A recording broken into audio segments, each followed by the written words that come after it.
Liverpool versus everybody. Got my main man Jamz back. Thanks again. How you feeling today, man? All good, all good. Not too bad, not too bad.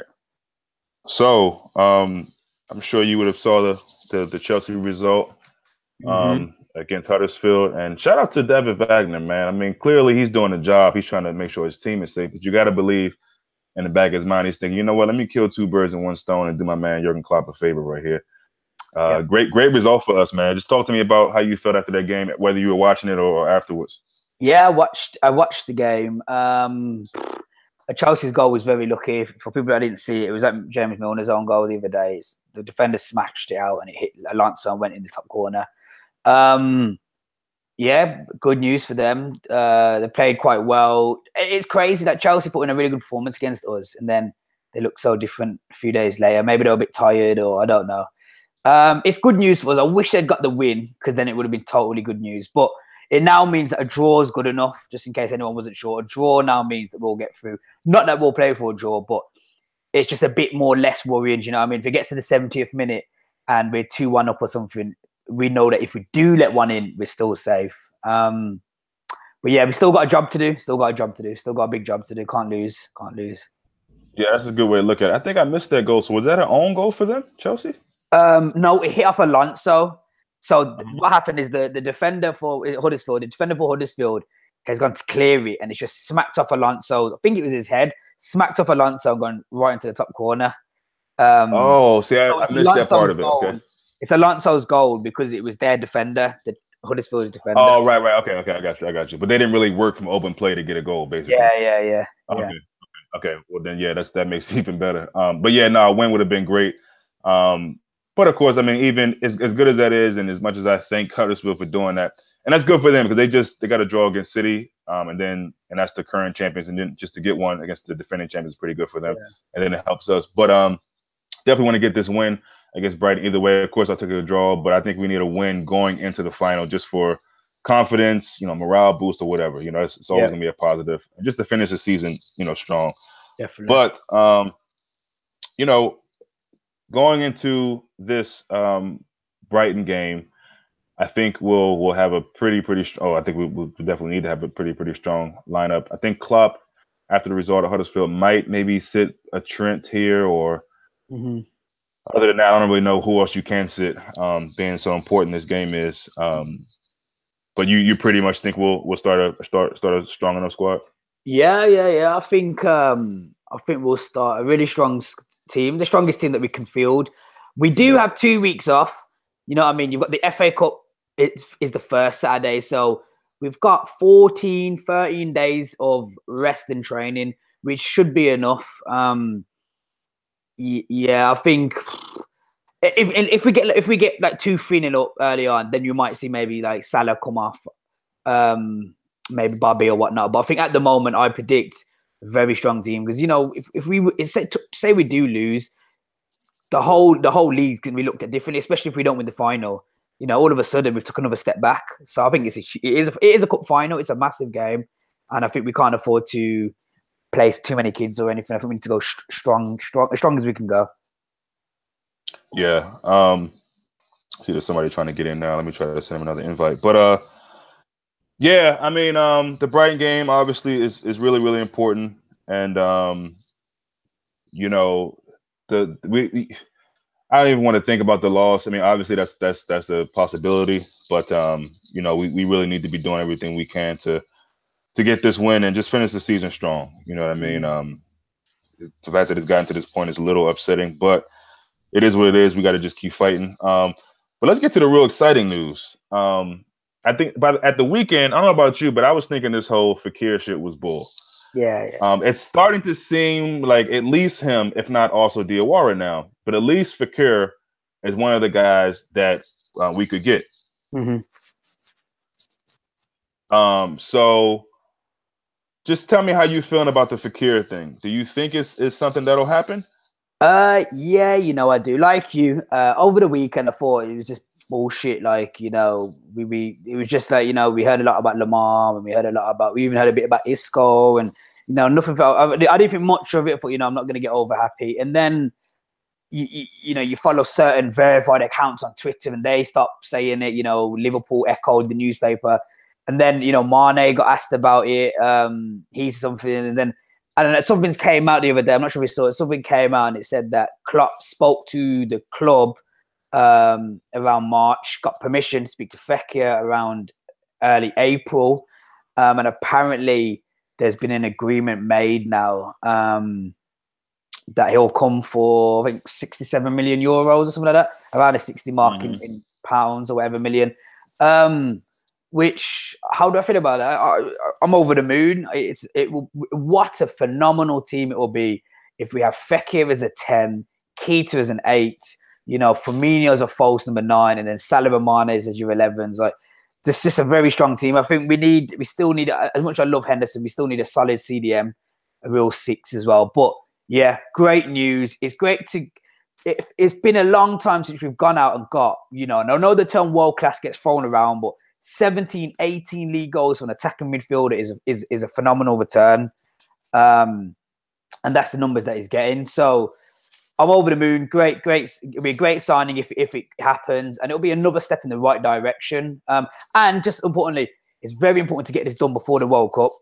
I think if he goes to the World Cup and he has a World Cup like how Dimitri Payet, because he reminds me of Payet a little bit, there's a World Cup like Payet did, where he puts in a free kick and then he's going to go up to 80, 90, 100 mil. And bigger sharks will come for him. So at the moment, buzzing. If it's real and it's true, great news. I think it's great direction for Liverpool. Yeah, and there's been a lot of people talking about comparing him to Coutinho. What are your thoughts on that? Do you see him as a better player? If not just one-on-one comparing them, just for our system, do you feel like he'd be a better? Because people will say, he's had better stats. I just think he's a better player watching them both. But I want to get your opinion. Like, do you feel like it's necessarily a Coutinho replacement?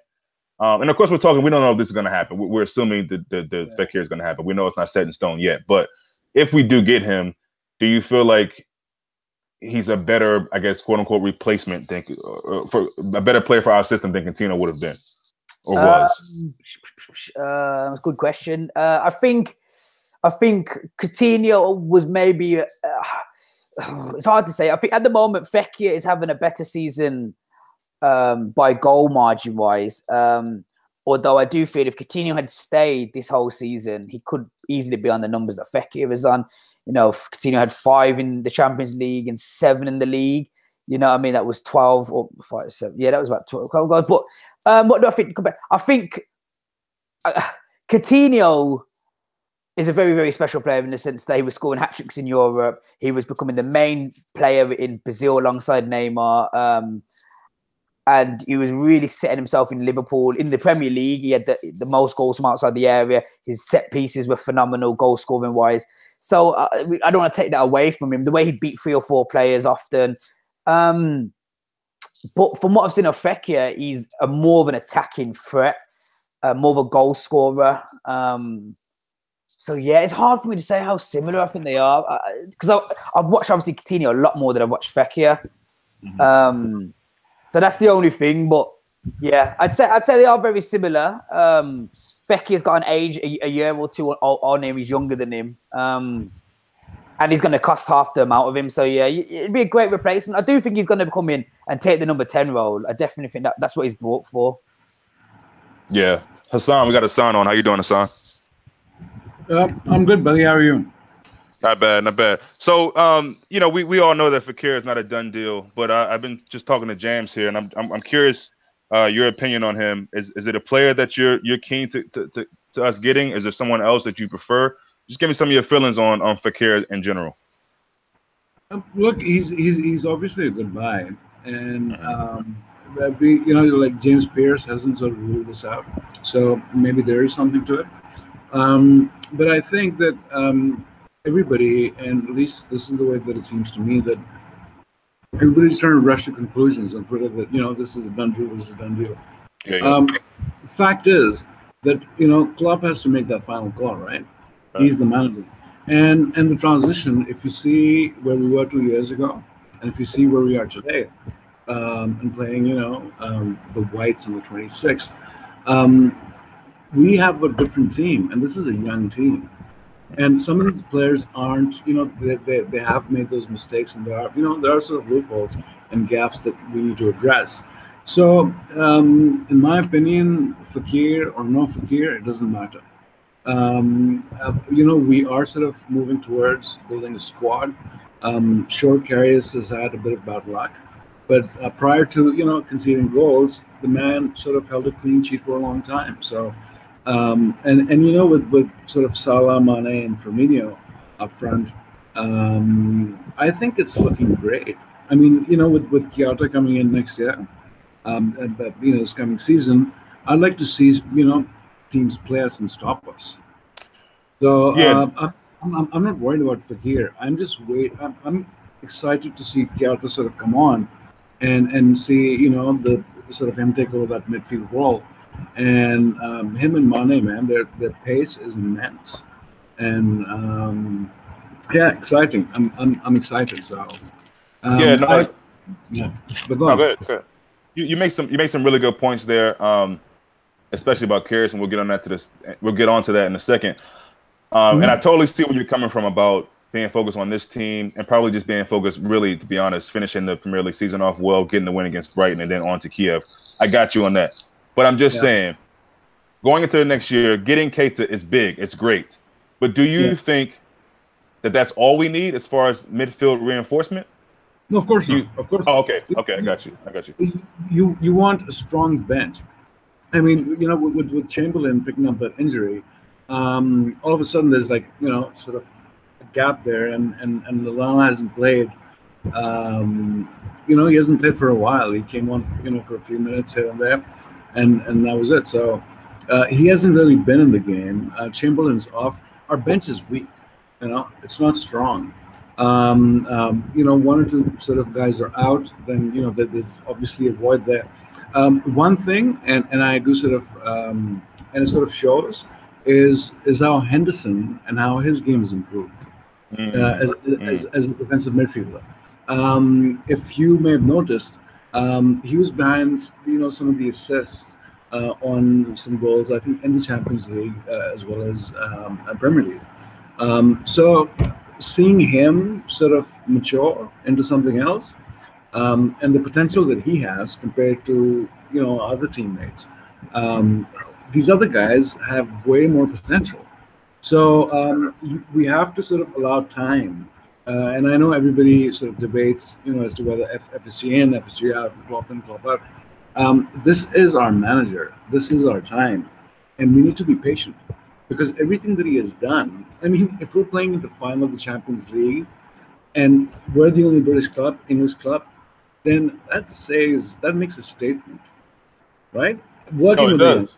yeah, It does. working with the younger squad, with the likes of Trent, who's like 19, and so you've got to hand it to the man. He's done a great job, and the future's bright. So No, I agree, man. Again, some really great points. I think a lot of times we need to maybe step aside and really appreciate that what he's been doing. And you could say maybe he's even slightly overachieving with this squad. I mean, that's pretty much even since he's come in with the Yeah, team. no, So that's all. an interesting point. Sorry to cut you off here. That's okay. Interesting point is that even when he was at Dortmund, he wanted Salah. So Hmm. he, Hmm. he'd been watching Salah for a long time, right? So obviously it's up to the player. Coutinho, people were kicking their shit about Coutinho that oh, he's leaving and what's going to happen, blah blah blah. And here comes Salah, and then we all forgot about Coutinho, because I know I he's did. so. I mean, you're sort of sort of forward midfielder, turns sort of winger, who's scoring, game in game out. He's breaking records, and let's hope he scores a couple of goals in the next two games and crosses Rush. I hope so. But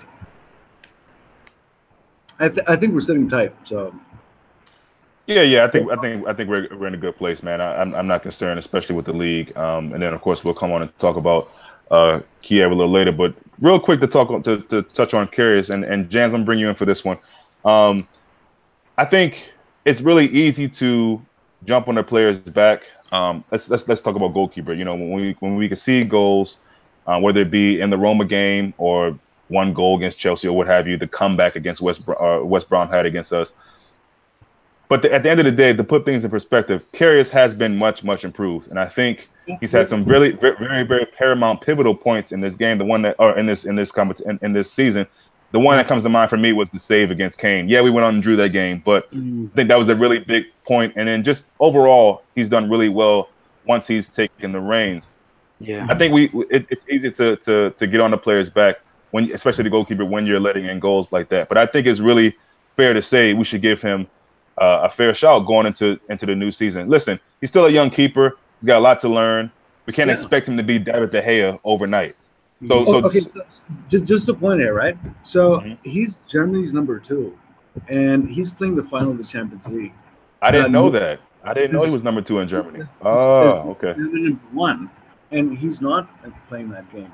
So for Karius's, so for the World Cup, which is kicks off on June 15th, I think for him, Kiev is going to be massive. You know. Yeah. Because that is where he makes his mark for the German team, and not only that, obviously, for the club as well. So I'm sure he's going to be, sort of focused in, and should be good.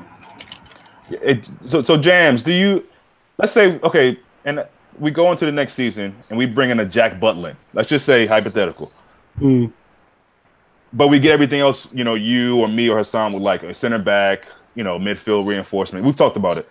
But as far as goalkeeper, we go in with Karius as number 1, and then Butland kind of rivaling him for that. Yeah. Would that be a disappointment for you? Yeah. To be honest, I don't want Butland. I don't see the point in trying to save 20 million, 30 million and going for someone that, reminds me of what Mingele was doing before he came to Liverpool. If he wasn't English, he probably would be. It'd be less hype around him. He's not doing. Yeah. I'm not that impressed, to be honest. To be honest, Karius was young goalkeeper of the year in Germany. He had so much going about him, and he's come to Liverpool. And when he's come to Liverpool, Mingele's been battling for the position. He's had a decent run of 4 or 5 games. Then he loses his place to Mingele. It's not been the right way. I think he's done enough. He's done enough now to earn a whole season at Liverpool. I think so. I think, like what you both said, I think the save against Tottenham, the save against Everton, he's just been a rock. And also, I don't think it's also been the keeper. I think, we've had Matip, Lovren, Skell. We've finally got a Van Dijk, a Robertson. We're building a nice team. And I think it's reflecting on the keeper. It's hard for the keeper to have good games when every game he's got a new centre-back in front of him, new partnership. We've actually started to get a solidified back four like we had with Agger and Carragher and Pepe Reina. So I think Karius has earned 1 more year from the get-go with a new centre-back alongside Van Dijk possibly, and then we can take it from there. And like you said, in goalkeeper years, he's quite young as well. And at the end of the day, Alisson or Oblak, they're going to cost you 70 million starting. Oblak's going to be worth big money. I think Oblak's up there with the best in the world alongside De Gea and more. What's his name? Casillas, right? Casillas, yeah. Casillas is up for, I think he's up for like 10 million pounds sterling, maybe. And would you take that? Yeah. Would you take Iker? Okay, yeah, me too. Yeah. Me too. I mean, he's played for Real. We've seen him play. The man's good enough, and for that money, I think he would sort of add more to the club. And secondly, and I don't know if you guys, I'm sure you guys have picked up on it, is how I see this bond developing between sort of Van Dijk and Karius. Post like the first couple of games where that, and then we had that streak where Karius did not concede for X number of games. We kept a clean sheet and we kept winning, and we went on that run. And you see Van Dijk and Karius and that sort of understanding. Even if you're on the pitch and you're playing, if you're coordinated, mentally, then you're sorted. So to have that thing, I think all of Liverpool has that team. The one man who I actually have a complaint against, and he got us a critical goal, is Ginny. Against Yeah. yeah. I mean, he got us. He scored one goal, but the guy's slow. He's a slow mover. We saw against Chelsea that by the time he turned around, somebody would have taken the ball from him Yeah. and it'd be like miles off. So every game I see him play. Sure he has that finesse in his game, but he doesn't have pace. And Premier League is all about pace. You've got to have pace, and that's where I see a lack in him. And he needs to pick up his game. Honestly, because if not, it's going to show. His incompetence is going to show. Unless he starts scoring. Yeah, I mean, I think that's a good point. And Genie is one of those guys that I think personally, and it looks like Hassan agrees with, is he definitely frustrates you. And yes, it's great that he got that goal, all important goal against Roma and Mane, but he does have those moments where he kind of goes missing. And it's almost like if the team is doing really well, he blends in with that. But if we're not, he seems to be one of the sore thumbs. And so, yeah, he gets on the ball, especially at Chelsea, and he loses his footing or he's too slow. And he'll just opt for like a step over, back pass, or side to side pass. So, look, I love Genie, and I think at best, for this team to be at the top of Europe and in England, I think he's a squad player at best. I mean, I don't think he gets into our and listen, we got a lot of knocks, so we get it right now, and I love him for stepping in and doing his job for the most part. But there are some games where you're just thinking, Genie, what on earth are you doing, man? So, some games, I don't even see him for like 15, 20 minutes. Yeah. He is. So, let me get James. Yeah, go ahead, James. Yeah, I feel like with Wijnaldum, like I said, he's a squad player at best now. For me, he's just too inconsistent. It's like you said, he was shocking against Chelsea, but he was phenomenal when he came off Ox against Man City. And that for me has summed up his career at Anfield. He's great at home. He's really bad away from home. And like your man said, there'll be 20 minutes where you forget he's around, but there'll be 20 minutes of him breaking down teams. I think at this age, if he was 21, 22, I'd be like, yeah, his potential. But I think now, at best, he is a squad player. He's someone that you could possibly have on your bench. But then have we got too many squad players? Let's be real. Henderson, Guric, Milner, Wijnaldum, Ox, Lallana, all of these players, how many of them are going to win you a league title? And that's what we want next season. So we need to be very careful.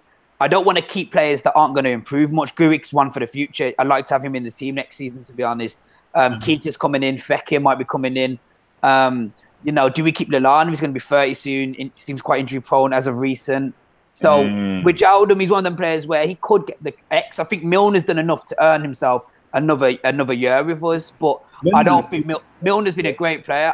I just think next season, if we're going to go win a league, he's going to be more of a squad player. That's the problem. I think we've got too many squad players in our midfield. How many David Silvas, Fernandinho's, De Bruyne's, kind of midfield? We have, probably none at that level. And I think that's what we really need to do next season. Keita, Fekir, just a point.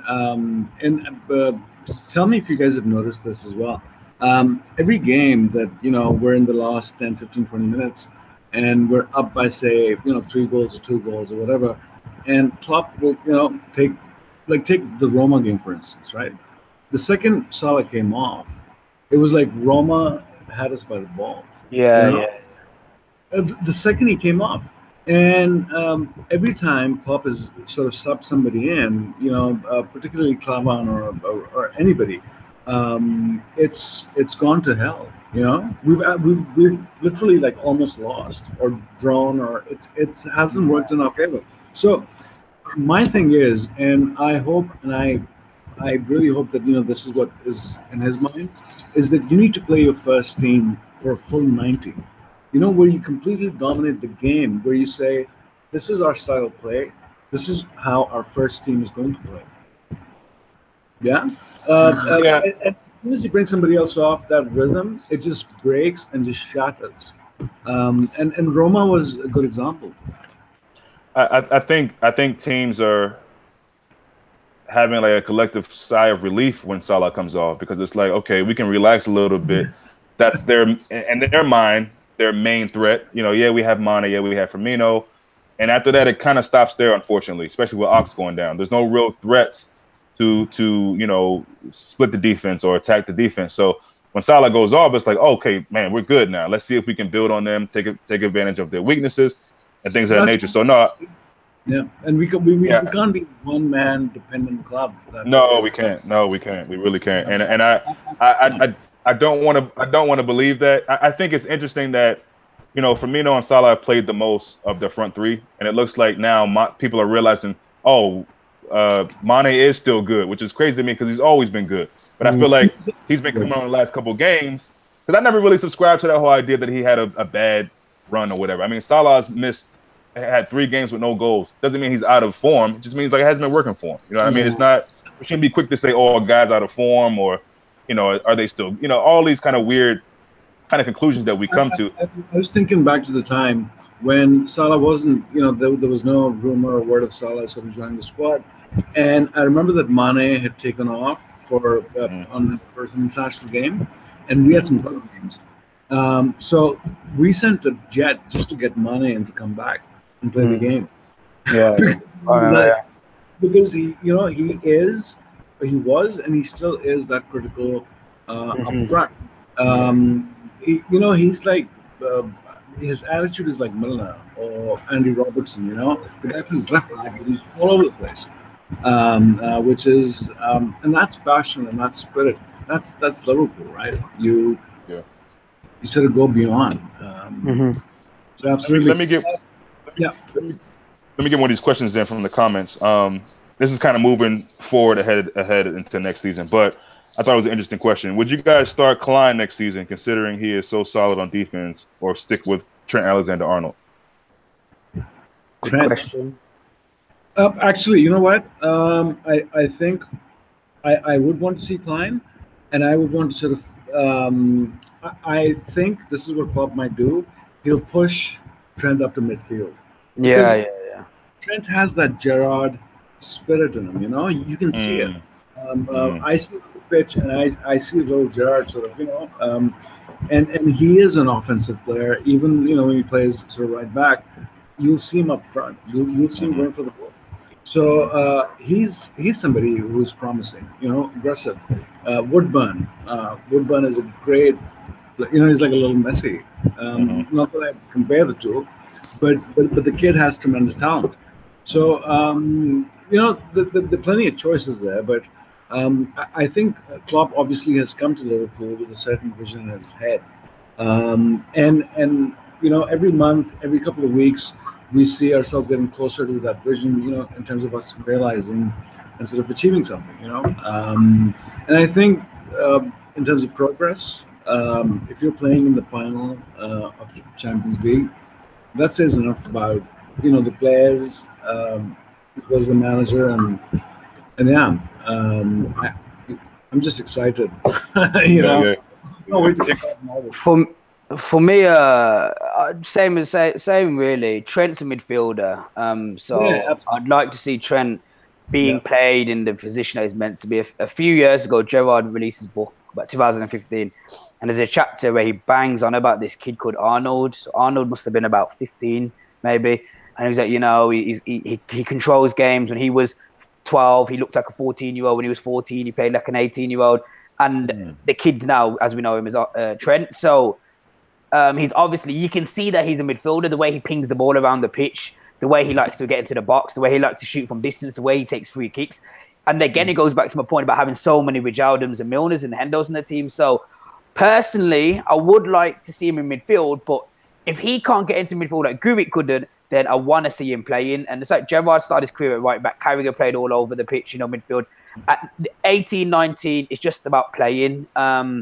I do like Klein, and what worries me with Trent, or worries me with young players, is they're bound to have off games. Now, we look at Man United, where Rashford absolutely turned around Trent twice even, but especially the first goal. Would Klein have fallen for the drop of the shoulder? Maybe not. You look back to when we had Crystal Palace, Wilfred Zaha, he had Trent all day long. On that wing, it was horrific and whatnot. They're the only two bad performances I can really think of. Now, my fear with the Madrid game, like what you said, a flip side to it, is Trent was phenomenal over 180 minutes against Man City. And bear in mind, Klein is England's #1 right back. And if you'd watch just them 2 games and watch no football, you'd probably think Trent was England's right back. So my point is with Trent is he needs to be playing as much football as he can, but young players are prone to have an off game here and there. Now, for instance, when we have Madrid, if Cristiano Ronaldo happens to play on that side or Gareth Bale, if they really turn up, Trent could be a little bit in trouble. They're going to target him. They're obviously going to target him and Lovren. That's the side they're going to target. So it makes me think, if I'm not saying I would never drop Trent for the final, no way, Jose. But in the future, I think it's great to have 2 good right backs, and go on from there. And it's nice to be able to play Trent in midfield, and see how that works out as well. So yeah. Lovely, guys. Listen, a quick one. I know this was sort of just off the cuff. I have a 7 o'clock and I have to be somewhere, so I've got 5 minutes. Okay. So may I excuse myself? Yeah. Oh, that's fine, man. That's fine, bro. That's fine. Thank you for coming on, Hassan. Appreciate it. Cheers. YWA. Take care. See you, mate. Bye-bye. Cheers. Somebody asked in the comment section about Salah, and I think it's a good question to be asked, and I want your opinion. Do you think Salah has enough in the tank? He's played a lot. Are you concerned with this kind of ended season? Do these last 3 games, having a goal drought, does it bother you even in the slightest, if at all? It does bother me a little bit, Okay. The first game didn't bother me. Second game went 2. Oh, it didn't bother me. Third game, yesterday, Chelsea. It worried me a little bit. It didn't worry me that he weren't scoring goals. He just weren't even creating any chances. He wasn't. That's the thing. That's what worried me. And I don't know whether it's tiredness. I do believe he's also a confidence player. And maybe he's starting to lose a little bit of confidence, or maybe I don't know. It could be the pressure's getting to, not pressure, but maybe it's all becoming so much for him. It's so rare you see a kid go from 19 goals to 44 goals. He went from being compared as an okay winger to Ronaldo and Messi, and I don't want him to be overwhelmed by that. I don't want him, and maybe that's what it is, or maybe it is just that he's a bit tired. I watched something the other day. I don't know if me and you spoke about it. Did we speak about what Trent said about the beat test? Say it again. Did me and you speak about Mohamed Salah and the beep test? No. So I was watching it's on YouTube. It's called FIFA and Chill, and it's where a couple of guys. Oh yeah. Okay. You've seen it, yeah. So they did a FIFA and Chill with Trent, and they said to Trent, it's quite interesting for the people listening. They said to Trent, "When did you know that Salah was a special player? Did you know straight away?" And Trent said, I did. In the first or second training session in pre-season, we did a beep test. Now, for any of the followers that are unaware what a beep test is, we do it here in school as well. It's basically where you run from one part of the pitch to the other part of the pitch or whatever, and there's a beep, and it's basically 22 people will do it, and it's the last one standing. So it's all about stamina and how fit you are. And Trent said, by 15, 20 minutes, it was one person still standing. Mohamed Salah, he was the one that was still going. Everyone else had dropped out. Henderson, Milner, Wijnaldum, the Firminos, the engines that you have. One person was going, Salah, and then the end Klopp said, "Okay, finish, like cool." And Trent was like, I turned around to some of the young lads like Wilson and Woodburn and said, flipping out that guy over there, he's fit as hell. Like, so that makes me think, it can't be the fitness levels. I don't know what it is. I'm hoping it's just. Just a little patch. Messi has it, Ronaldo, whatever. I hope it's just one of them. It could also be, just quickly, it could also be the record chasing. I worry maybe that 31 is a very special number in the sense that no one's beat it. Suarez couldn't, Shearer couldn't, Henry's never got there. Ronaldo, Rooney, whatever, Van Nistelrooy, no one's beat that number 31. And is that getting to him as well? Is it, before every game, he wants to beat it. Everyone wants him to beat it. And maybe even his own players want him to beat it. Rather than when Firmino could rather look for Mane or someone, he's giving it to Salah in a silly position. Or when Salah could maybe do a 1-2, he's gone for the shot. I don't know. But maybe it could be that too. Yeah, no, all great points as usual, man. I feel like it's all the above. You can tell the players are kind of trying to funnel things to him. That's why I can't wait to this damn season. Well, Premier League season over, because in Kiev, there's not going to be in these records he's trying to break necessarily. So I get what you're saying. I'm not too concerned. I think this is what Salah came to Liverpool for. Yeah, let's call it a small patch or whatever.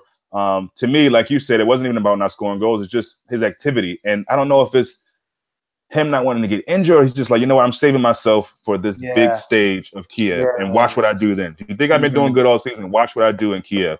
That's what I'm hoping. That's what I think will happen.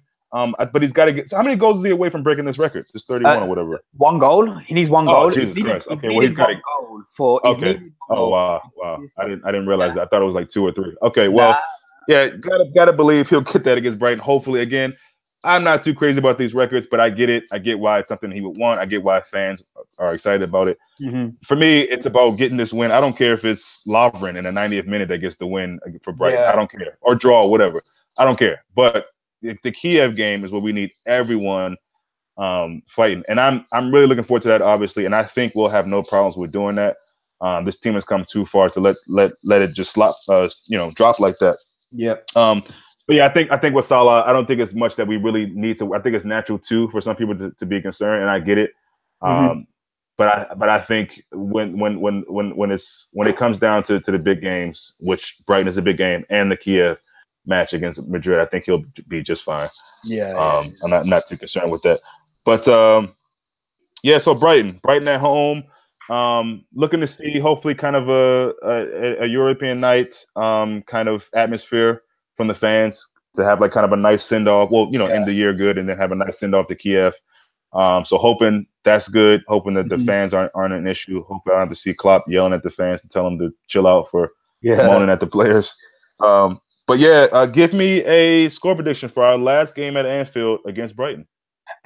Score prediction. I like to be wild and hopeful. I'm gonna say I want to end the season in the highs. 4-1.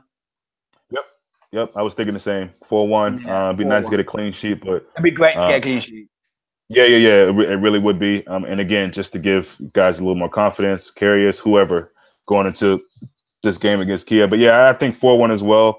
Let's hope for all intents and purposes that Salah goes and breaks the record. But at the end of the day, that we just get the win or draw. I can't really see. There's nothing that tells me that we can't get at least a win or a draw. I mean, I don't want to believe that, but also just can't see a scenario where that happens. But yeah, excited to see them on Sunday. That can't come soon enough, and on to Kiev. So, Jans, man, as usual, thanks for coming on. Try to see if we can get back on Sunday after the game if you're free. Massive game, massive game. Yeah. Are you going to the game? Yeah, hopefully. Oh, nice. Yeah, hopefully. I'm trying to go to Kiev. So we're in a ballot at the moment. Be safe out there, man. Yeah, come back safe over there. Yeah. Well, if I get out there, we'll do some videos out there, definitely. Sweet, yeah, and I know you sent a couple of videos from. I don't know if that was that the. I think I set City or Roma. Some were City, some were Roma. A few of both. Okay, cool. Yeah, it'd be cool if you got some for this last home game. That would be sweet. Yeah, definitely. But yeah, man, we'll speak soon, and thanks again for coming on, bro. Okay, bro. Take care.